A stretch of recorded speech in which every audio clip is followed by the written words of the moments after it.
কোনো এক আপু কমেন্টস করেছেন, ম্যাম, আমার স্তনে চাপ দিলে ব্যথা লাগে কেন? ধন্যবাদ আপু সুন্দর একটা কমেন্টস করার জন্য। দেশের এবং প্রবাসের ভাই বোনদের প্রতি সালাম। আসসালামু আলাইকুম। আমি প্রভাষক ডাক্তার রিক্তা পারভিন, হোমিওপ্যাথি এবং আয়ুর্বেদিক চিকিৎসক। চেম্বার সেবা হোমিও কমপ্লেক্স অ্যান্ড সেবা ডিজিটাল ল্যাব, উপজেলা মডেল মসজিদের পূর্ব পাশে, শিমুলিয়া, মাগুরা। কোনো এক আপু কমেন্টস করেছেন, ম্যাম, আমার স্তনে চাপ দিলে ব্যথা লাগে কেন? ধন্যবাদ আপু সুন্দর একটা কমেন্টস করার জন্য। আপনার মতো অনেকেই কিন্তু একই কমেন্টস করে থাকে বা জানতে চায় যে আমাদের স্তনে চাপ দিলে, অর্থাৎ আমার হাজবেন্ড যদি স্তনে একটু প্রেশার ক্রিয়েট করে বা চাপ দেয় তখন ব্যথা অনুভব হয়। অনেক ভাইয়েরাও কিন্তু একই প্রশ্ন করেছেন যে স্ত্রী স্তনে চাপ দিলে ব্যথা অনুভব করে, কারণটা কি? তো সবার প্রশ্নের অ্যান্সার করার জন্য আমি ভিডিওতে আজকে এসেছি। তো বিভিন্ন কারণে মেয়েদের স্তনে চাপ দিলে ব্যথা লাগে। তো মেয়েদের শরীরে কিন্তু বিভিন্ন ধরনের হরমোন থাকে, আর এই হরমোনের ইমব্যালেন্স বা তারতম্যের কারণে অনেক পরিবর্তন হয়ে থাকে। ঠিক একইভাবে মেয়েদের যখন মাসিক চলে, কারণ দেখা যায় যে মাসিক শুরু হবার ১ সপ্তাহ আগে, ২-৩ দিন আগে, কারণ মাসিক চলাকালীন সময় ইস্ট্রোজেন এবং প্রোজেস্টেশন হরমোন পরিবর্তন হয়। তখন দুধের নালী এবং নালীর সংক্রমণে এবং টিস্যুর সংবেদনশীলতা বৃদ্ধি পায়। তো তখন স্তনে চাপ দিলে অনেক সময় ব্যথা অনুভব হয়।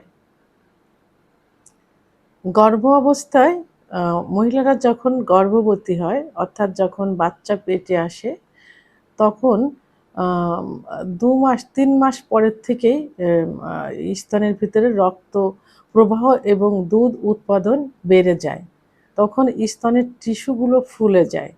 আর তখন যদি স্তনে চাপ দেওয়া হয় তাহলে কিন্তু ব্যথা অনুভব করে।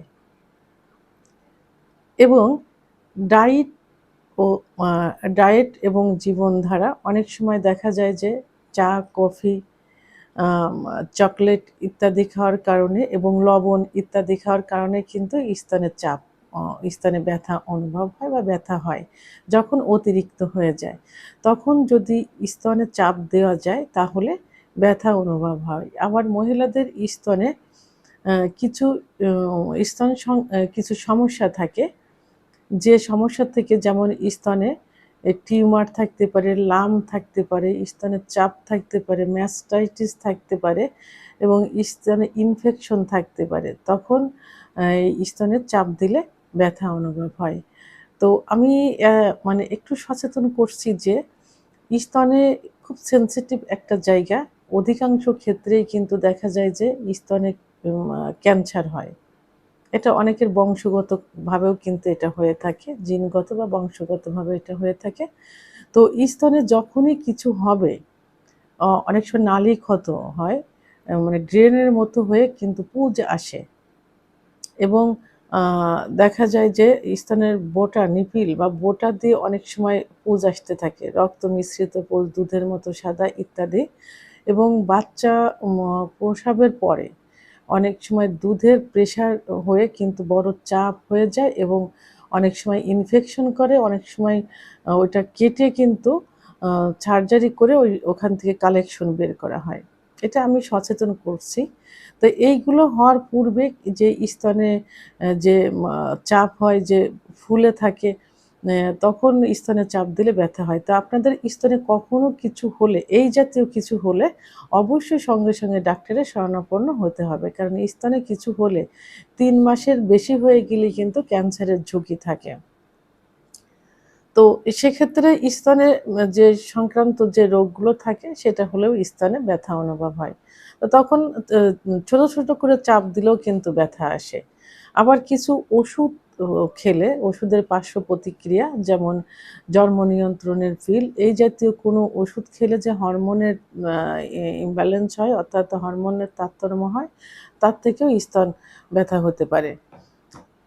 তো সেক্ষেত্রে যখন দেখা যায় যে মাসিকের সময় ব্যথা হয়েছে, বাচ্চা গর্ভে আসার সময় ব্যথা হয়েছে, তো এবং ডায়েট করার কারণে ব্যথা অনুভব হয়েছে, সেগুলো মোটামুটি একটু সহনশীল, এর কোনো পার্শ্ব প্রতিক্রিয়া নেই। কিন্তু যখন এই ব্যথাগুলো দীর্ঘদিন হতে থাকবে, তখন কিন্তু কি হবে, মাসিকের সমস্যা হয়ে যাবে, ডিসমেনোরিয়া যেটাকে বলে, অনেক সময় বন্ধ্যাত্বে পরিণত হয় এই পেশেন্টগুলা, যাদের মাসিকের সময় এই সমস্যাগুলো হয়ে থাকে।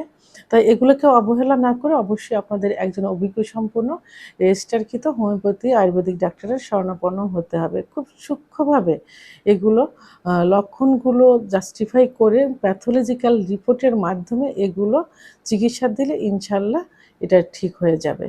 তবে যে বড় যে কারণ, অনেকে যে বলে থাকে যে ব্যথা অনুভব হচ্ছে কেন, অনেকে ভয় পেয়ে যায়। তো ছোটোখাটো কারণে যদি এরকম ব্যথা করে, সেক্ষেত্রে ভয়ের কোনো কারণ নেই। তারপরেও বলবো, সতর্ক করছি যে আপনারা একটা সেনসিটিভ জায়গা, এখানে কখনোই প্রেশার দিয়ে চাপ দেওয়া যাবে না। চাপের কারণে ওখানে ট্রমা হয়ে যেতে পারে, ব্লাড সার্কুলেশনটা কমে যেতে পারে, দুধের যে নালীগুলো সংকুচিত হয়ে যেতে পারে।